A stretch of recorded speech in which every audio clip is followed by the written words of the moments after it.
la force tranquille. À l'époque, avant 2001, avant 2006, disons que les pays qui étaient déjà enclavés, lorsqu'on est passé de 145 000 km de route à 55 000, lorsqu'on a créé l'office de route de 60 à 71, quand on a créé l'office de route, il y avait déjà une sorte d'enclavement interne. Et ces réseaux n'ont jamais été systématiquement maintenus. Les pays étaient bloqués. Le seul moyen de communication, c'était l'avion.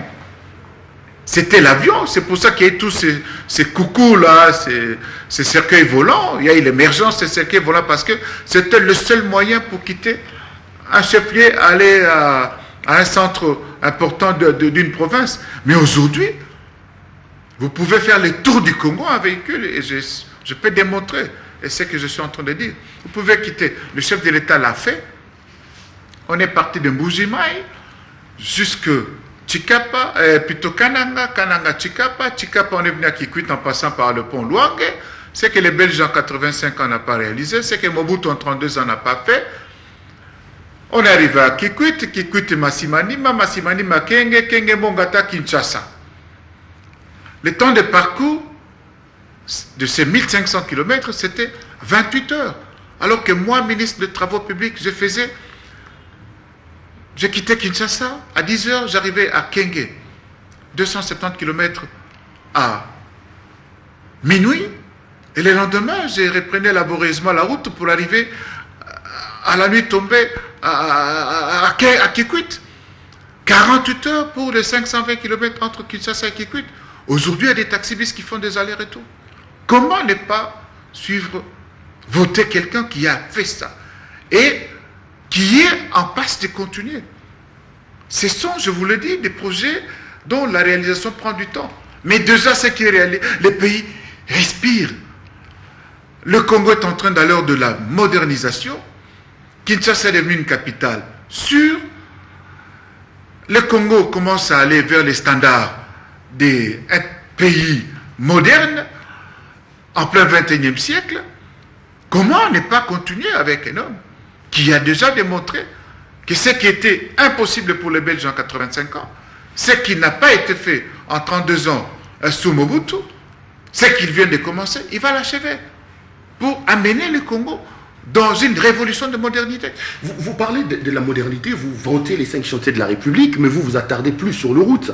Un peu pour donner raison à vos détracteurs, aux adversaires des Kabila qui disent, sur les 5 ans, vous vous contentez seulement de ces quelques kilomètres de route réhabilités. C'est un programme qui était basé sur 5 piliers, et le reste des piliers, qu'est-ce que vous en faites, Kimbembe Mazunga?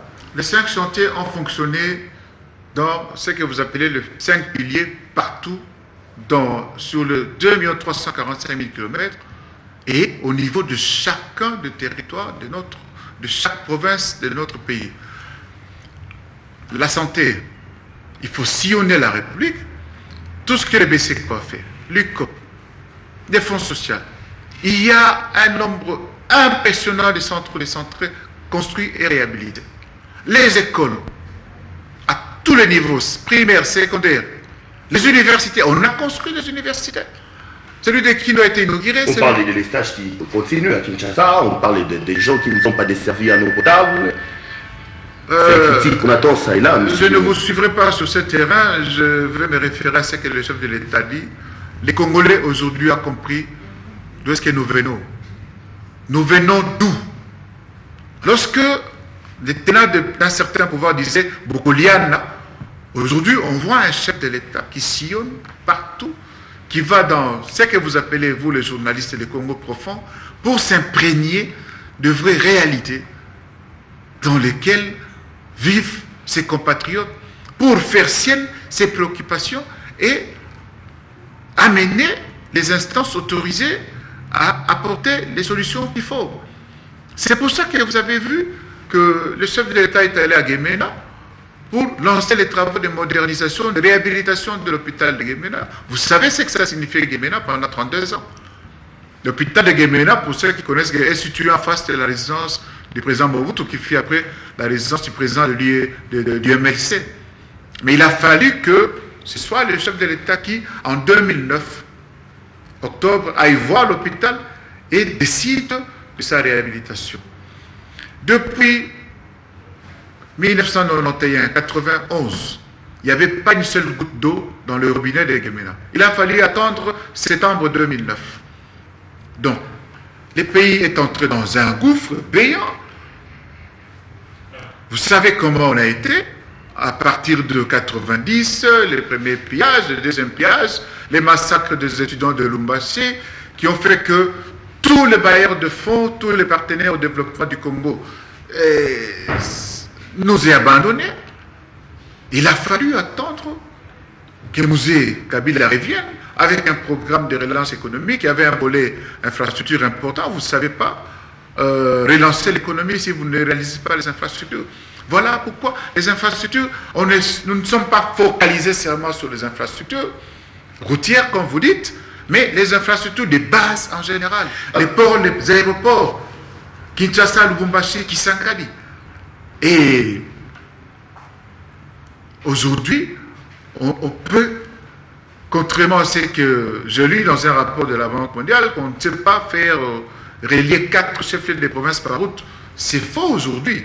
Les travaux que nous avons fait depuis l'édition de ces rapports contredit maintenant ces textes. Aujourd'hui, on peut quitter Kinshasa, arriver à Matadi, on peut quitter Matadi, Kinshasa, vous arrivez à Bandundu, vous arrivez à Bandaka, vous quittez Goma, vous arrivez à Bukavu, par route de Walika, vous arrivez à Kisangani, et Kisangani, vous pouvez aller. Voilà, donc aujourd'hui, le Congo respire. Et puisque la route, c'est par là que passent les investissements, c'est par là que passe toute la production. Aujourd'hui, les Congolais, les marchés de Kisangani est inondé des produits qui viennent de l'Uturi. Aujourd'hui, vous allez à Kakamwake, à la route de Kailo, il y a les produits qui affluent vers les marchés de Kindu. Nous sommes réellement dans la relance de la croissance économique de notre pays. Donc les 5 chantiers est une vraie réussite pour vous, Kimbembe Mazonga. Mais je voulais... Je voulais, avant de terminer ces dossiers, parler quand même d'une question très très importante. C'est le coût, par exemple, des infrastructures routières. Un des candidats est monté au canon pour critiquer, par exemple, le coût exorbitant d'une route comme les boulevards du 30 juin. 5 km, 80 millions de dollars américains. Vous construisez les palais présidentiels avec 32 millions de dollars américains. Kimbembe Mazonga, ministre des ITPR, on sait, semble-t-il, qu'à 1 km de route, 1 million de dollars. Comment vous expliquez tout ça? D'abord, je me suis toujours inscrit en faux contre ces mercuriales-là. Vous ne connaissez pas les routes de notre pays. Allez à l'Équateur, vous faites des digues et tout ça. Allez faire la route Kisangani Niania. C'était des routes sur lesquelles la nature avait déjà repris tous ses droits. Mais revenons sur le boulevard du 30 juin. Vous savez que le boulevard du 30 juin, prenons les 5 km, vous avez dit 5 km. 5 km de 8 bandes, parce qu'il y a plutôt de 8 voies, parce qu'il y a 2 bandes de 4 voies chacune.